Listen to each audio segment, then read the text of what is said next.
ஆதி என்னும் பராபரையே அன்பான மனோன்மணியே சோதி எனும் பஞ்சாகத்தாலே சொற்பெரிய கரிமுகனே தேதி நீக்கும் கந்தவளே திருத்துகின்ற குருநாதர்களே 18 சித்தர்களே பண்பான பரமசிவமே ஓதிய ஜோதிடங்கள் உரைப்பதற்கு நாத விந்து வடிவாக நல்ல துணை ஆவீரே. உலகில் உள்ள தமிழ் பேசும் அனைத்து நாள் உள்ளங்களுக்கும் மற்றும் ஜோதிட சார்ந்தவர்களுக்கும் மூத்தவர்களுக்கும் ஆர்வலர்களுக்கும் மற்றும் இந்த காணொலியை காணும் உங்களுக்கும் ஆஸ்ட்ரோராஜின் இனிய நல்வணக்கங்கள். ஜோதிடம் இதில் சொல்ல முடியாத ஒரு தகவல் இருக்கிறதா என்று பார்த்தால் இல்லை என்றே சொல்ல தோன்றுகிறது. காரணம் என்னவென்றால் நமக்கு போதிய அனுபவமும் அறிவும் நிதானம் இருக்கும் பட்சத்தில் ஒரு ஜாதகத்தை பார்த்தவுடன் இதை சொல்லிவிட முடியும், இது சொல்ல முடியாது என்று நிறைய தகவல்கள் கண் முன்னே எழுந்து நிற்கும். அதை சற்று நிதானத்துடன் கவனித்தால் அனைத்தையும் சொல்ல முடியும். சரி, எல்லா ஜாதகங்களுக்கும் சொல்லிவிட முடியுமா என்று பார்க்கப்படுது. நமது ஜாதகத்தில் எந்த ஒரு கிரகம் தசாபுத்தியை நடத்துகிறதோ அந்த கிரகத்தினுடைய பார்வையில் நம் வரும் வாடிக்கையாளர்களுடைய ஜாதகத்தில் இருக்கக்கூடிய கிரகங்கள் தசாபுத்தியை நடத்தும் பட்சத்தில் நாம் சொல்லக்கூடிய தகவல்கள் அவர்களுக்கு சுலபமாக ஒத்துழைக்கிறது, அல்லது நாம் சொல்லக்கூடிய தகவல்கள் அவர்கள் ஏற்றுக்கொள்ளக்கூடியதாக இருக்கிறது, அல்லது அவர்கள் பெருமைப்படக்கூடிய தன்மையோடு இருக்கிறது. இது ஒரு விதம். மற்றும் ஒரு விதத்தில் ஒரு ஜாதகத்தில் நமது ஜாதகத்தில் தசாபுத்தியை நடத்தும் கிரகம் எந்த இடத்தில் இருக்கிறதோ அந்த கிரகத்தினுடைய பார்வையில் நமக்கு வரும் வாடிக்கையாளர்களினுடைய ஜாதகத்தில் ஒரு கிரகம் இருக்கும் பட்சத்தில் அவர்களுக்கு நாம் சொல்லும் தகவல்கள் ஒத்துப்போகிறது, சந்தோஷமாக எழுந்து போகிறார்கள். பரிகாரமோ மற்ற பூஜை புனஸ்கார விதிகளையோ குறிப்பிட்டு சொல்லுவோமானால் அது அவர்களுக்கு நற்பலனை அனுபவிக்கிறது, நற்பலன்களை அள்ளித்தருகிறது என்பது நடைமுறையில் காணப்படுகிறது. நமது ஜாதகத்தில் உள்ள கிரகங்கள் வரும் வாடிக்கையாளர்களுடைய ஜாதகத்தில் இருக்கும் கிரகத்துக்கும் தொடர்பே இல்லை எனில் அவர்களை சொல்லி திருப்திப்படுத்துவது என்பது சாத்தியமும் இல்லை. அவர்கள் போனால் திரும்ப மறுபடி நம்மிடம் ஜாதகம் பார்க்க வருவதும் இல்லை. கடந்த 25 வருடத்தில் உற்று கவனித்து நாம் நன்றாகத்தானே சொன்னோம், ஏன் அவர்கள் திரும்பி வரவில்லை என்று பார்க்கும் பொழுது அவர்களுக்கு ஒன்று அவர்கள் நம்மால் பயன்பெற இயலாதவர்களாக இருப்பார்கள், அல்லது நாம் சொல்லிய தகவல்கள் அவர்களுக்கு ஒத்துப்போகாமல் இருந்திருக்கும். இதுதான் உண்மை. என்னுடைய நண்பர் ஒருவர் இருக்கிறார், உலகம் முழுவதும் அடையாளம் தெரிந்த ஜோதிடர். அவர் சொல்லுவார் சிரித்துக்கொண்டே, ஒரு கால் நம் ஜோதிடம் இல்லை என்றால் நம் பொழப்பு என்னாவது என்று சிரித்துக்கொண்டே சொல்லுவார். அதே சமயத்தில் மற்றொன்றும் சொல்லுவார், நானும் பார்க்கிறேன், ஒரு வாடிக்கையாளர் இருந்தால் மிகவும் சிரமப்பட்டு ஆழ்ந்த ஈடுபாட்டோடு தான் பார்க்கிறேன், ஆனால் அவர்கள் மறுபடி திரும்ப என்னிடம் ஜாதகம் பார்க்க வருவதில்லை என்று சிரித்துக்கொண்டே சொல்லியிருக்கிறார். இது எதை காட்டுகிறது? நிறையா படித்திருக்கிறார்கள், ஆனால் அன்றாட நிலையில் கிரகங்களுடைய தன்மை என்ன என்று உணர்ந்து பார்க்காமல் ஜோதிடத்தை சொல்கிறார்.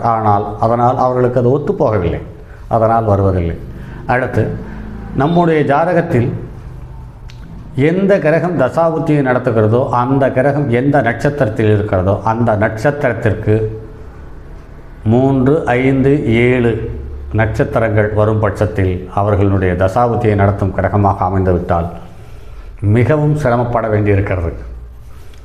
அதே சமயத்தில் இது ஒரு விதம். மற்றும் ஒரு விதம், கோச்சார லக்கணத்தில் நீச்ச கிரகம் இருந்து அந்த காலகட்டத்தில் ஒரு ஜாதகர் நம்மிடம் பலன் கேட்க வந்திருந்தால் அன்று நமக்கு போதும் என்றாகிவிடும். கேள்விகளை அடுக்கிக் கொண்டே வருவார்கள். சில நிமிடங்கள் அல்லது ஒரு அரை மணி நேரம் 1 மணி நேரம் கழித்து மறுபடியும் ஆரம்பத்திலிருந்து கேட்பார்கள்.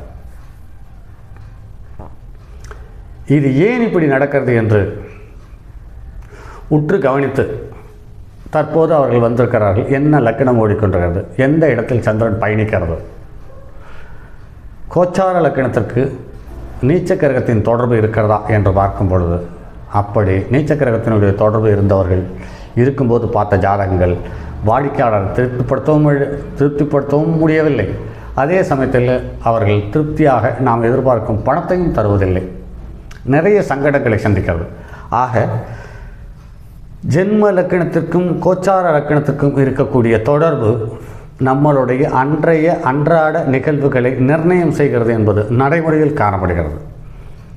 அடுத்து, ஒரு ஜாதகத்தில் சந்திரன் ஒரு ஜாதகத்தில் உள்ள கிரகங்களை தொடர்பு கொள்ளும் பொழுது, பிறந்த நாள் ஜாதகத்தில் உள்ள கிரகங்களை நிகழ்கால சந்திரன் தொடர்பு கொள்ளும் பொழுது அந்த தொடர்பு கொள்ளும் கிரகத்தினுடைய காரகத்துவம் போன்ற காரகத்துவத்துக்கு சம்பந்தப்பட்ட கேள்விகளையே மக்கள் கேட்கிறார்கள். அப்படி கேட்கும் பொழுது அந்த நிகழ்கால சந்திரனை தொடர்பு கொண்ட பிறந்த கால கிரகங்கள் தற்போது கோச்சாரத்தில் சந்திரனுக்கு எத்தனையாவது இடத்தில் பயணிக்கிறது அல்லது ஜென்ம லக்கணத்திற்கு எத்தனையாவது இடத்தில் பயணிக்கிறது என்று பாருங்கள். அதுதான் அவர்களுக்கு பதிலாக சொல்லப்போகிறோம். அதில் மாற்று கருத்தே இருக்க முடியாது. இதை எனது பேராசிரியர் ஜி கோபாலகிருஷ்ணன் என்ற ஜோதிட ஜாம்பவான் சந்திரநாடி என்று ஒரு புதிய முறையை கண்டுபிடித்தார். அந்த புதிய முறையிலிருந்து தான் தற்போது சொல்லக்கூடிய தகவல் நான் எடுத்திருக்கிறேன். இதில் அவருடைய மாணவன் என்று சொல்வதில் சற்று பெருமிதம் கொள்கிறேன். அடுத்து, ஒரு ஜாதகத்தில் மனதுக்கு பிடித்த கணவன் என்று பார்க்கும் பொழுது லக்கணத்துக்கு 5க்குரிய கிரகம் குருவாக இருந்து உச்சம் பெற்று லக்கணத்தை பார்க்கும் பட்சத்தில் அவருடைய வாழ்க்கை துணை சீரும் சிறப்பாக செல்வாக்கோடு வருகிறார்கள். ஒரு ஜாதகத்தில் சுக்கிரனும் குருவும் 6ல் இருந்தால் கணவன் நோயாளியாக இருப்பான். அவர்கள் இருவரும் 12ல் அமர்ந்தால் அற்ப ஆயுள் உள்ளவனாக இருப்பான். 8ஆம் அதிபனும் சனியும் சேர்ந்து 8 அல்லது 11ல் நின்றால் கணவன் தீர்க்க ஆயுள் படைத்தவனாக இருப்பான். அவர்கள் இருவரும் அஸ்தமனமாக இருந்தால் அற்ப ஆயுள் கொண்டவனாகவும் இருக்கிறான். புகுந்த இடம் சார்ந்த தகவல் 12ஆம் அதிபன் ஒரு சுபக்கிரகமாகவும் வலுவாகவும் இருந்தால் ஜாதகி மாட மாளிகையில் வசிக்கிறாள். இதில் பாருங்கள் நண்பர்களே, ஒரு ஜாதகத்தில் 4ஆம் இடத்துக்கு 9, 10க்குரியவர்கள் என்று பார்க்கும் பொழுது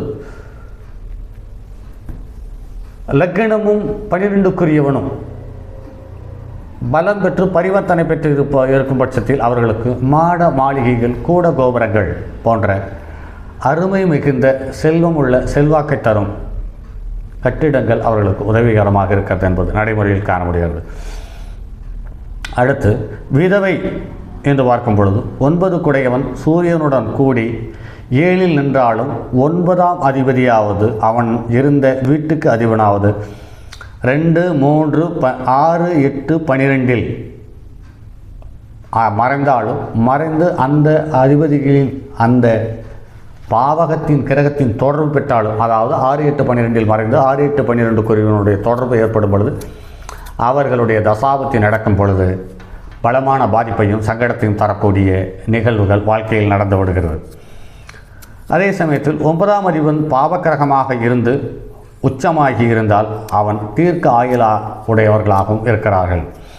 இளமையில் நரை சனியும் சூரியனும் கூடி எங்கே நின்றாலும் அவர்கள் பாவிகள் பார்த்தால் ஜாதகி அல்லது ஜாதகனுக்கு இள வயதிலேயே நரை வந்து விடுகிறது. மறுமணம் 7ஆம் இடத்தில் சுபக்கிரகங்களும் பாவக்கிரகங்களும் இருந்து சுபக்கிரகங்களுடைய பார்வை பெற்றிருக்கும் பட்சத்தில் அது ஆணாக இருந்தாலும் பெண்ணாக இருந்தாலும் மறுமணத்துக்கு பிறகு வாழ்க்கை சிறப்பாக இருக்கிறது என்பது நடைமுறையில் காண முடிகிறது. 7ஆம் இடத்தில் பாவக்கிரகங்கள் பலம் குறைந்து நிற்க அவர்களை சுபக்கிரகங்கள் பார்த்தால் தம்பதியர் விலகி விடுவார்கள் என்று சொல்லப்பட்டிருக்கிறது. இதில் இந்த அமைப்பில் சற்று ஏற்ற இறக்கம் வருகிறது.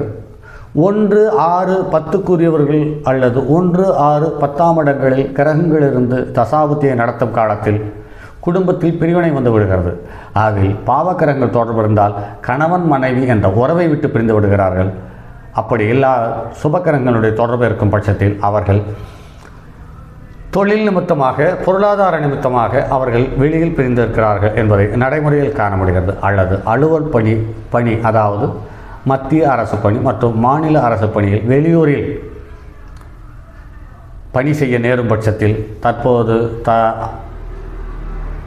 தற்காலிகமாக குடும்பத்தை விட்டு பிரிந்திருக்கிறார்கள் என்பது நடைமுறையில் காண முடிகிறது. இன்பத்தை தாராளமாக கிடைக்கும் தன்மையுள்ள 7ஆம் இடத்தில் சந்திரன் செவ்வாய் சனி இந்த மூவரும் சேர்ந்து இருந்தால் இன்பம் தருவதில் இணையற்றவர்களாக இருக்கிறார்கள் என்று சொல்லப்பட்டிருக்கிறது. இதில் 7ஆம் இடத்தில் சந்திரன் செவ்வாய் சனி இந்த மூவரும் என்று சொல்லப்பட்டிருக்கிறது. ஆனால் சந்திரன் செவ்வாய் சுக்கிரன் இருந்தால், சந்திரன் செவ்வாய் புதன் இருந்தால் அந்த யோகத்தையும் தந்து விடுகிறார்கள்.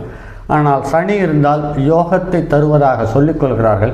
பொருளாதார ரீதியாக யோகத்தை தருகிறார்களே ஒழிய மற்ற விதத்தில் யோகம் பற்றாக்குறையாகவே இருக்கிறது என்பது நடைமுறை அனுபவம். கால் நோய். நவாம்ச லக்கணத்தில் 7ல் சனியும் செவ்வாயும் கூடி நின்றால் ஜாதகி கால் நோயால் அவதிப்படுவராக இருக்கிறார்கள். மேசம், மகரம், கும்பம், மீனம் இவைகள் லக்கணமாகி சந்திரனும் சுக்கிரனும் கூடியிருந்தால் பாவிகளின் பார்வை பெற்றிருந்தால் ஜாதகி இடைவிடாமல் இன்பம் தருபவளாக இருக்கிறாள். தீர்க்க சுமங்கலி. 2ல் சுபர்களும் 8ல் பாவர்களும் இருந்தால் ஜாதகி சுமங்கலியாகவே இறப்பாள் என்று சொல்லப்பட்டிருக்கிறது. ஆனால் இவர்களுடைய தசாபுத்தி வரும் பட்சத்தில், அவர்கள் சரலக்கணமாக இருக்கும் பட்சத்தில் சிறு வயதிலேயே தீர்க்க சுமங்கலியாக இறந்து விடுகிறார்கள் என்பது சற்று வருத்தப்படக்கூடிய தகவலாகவே இருக்கிறது. அழகில்லாத கணவன். 7ஆம் இடத்தில் பாவக்கிரகங்கள் கூடி பலமற்று இருந்தால் ஜாதகியின் கணவன் அழகு இல்லாதவனாக இருக்கிறார். பாக்கியசாலி என்று பார்க்கும் பொழுது லக்கணத்தையும் ராசியையும் குருவும் சுக்கிரனும் பார்த்தால் ஜாதகி இளம் வயதிலேயே திருமணமாகி நல்ல சுகபோகங்களை அனுபவிக்கிறார்கள். திருமண தடை என்று பார்க்கும் பொழுது சந்திரன் இருந்த வீட்டை சனியும் பாவக்கரங்களும் பார்த்தால் அவளுக்கு திருமணம் நடப்பதே அரிதாகி இருக்கிறது.